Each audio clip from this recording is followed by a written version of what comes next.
Hello guys and welcome back to the channel, where today guys I'll be showing you how to add Facebook pixel to Google Sites.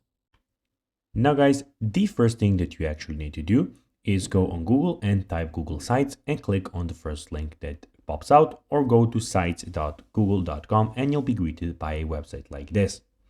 Now when you did that, you just need to go and log into your Google account and you will be logged into Google Sites immediately. But guys, if you do not know how to do that, we have plenty of how to Google site videos on our YouTube channel where you can go and check out how you can do everything. Now guys, that we got that out of the way, let's see what we actually have in front of us here. So as you can see here, we have the official website of Google Sites where we have a lot of different options. So first of all, we have the option where you can start a new site. So basically you can go and click on blank site and start your one from scratch.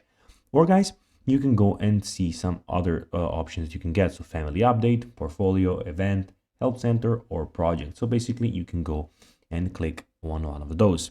Here also you can see recent sites and who are they owned by. And here you can of course start your own site. As you can see in the top left corner guys, we have site, classic site, doc, sheet, slide, forms, etc. Some other stuff of about Google.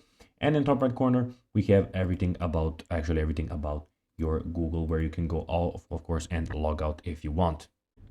Now guys, let's see how you can actually go and add Facebook pixel to Google Sites.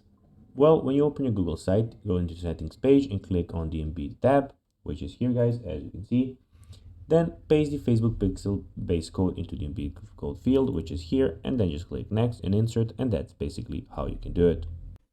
So guys, that will be everything for this video. I hope that you found this video informative. If you did, don't forget to like this video, share it, subscribe to the channel, and put the notifications on. And guys, as always, I'll be seeing you in the next video. Bye guys.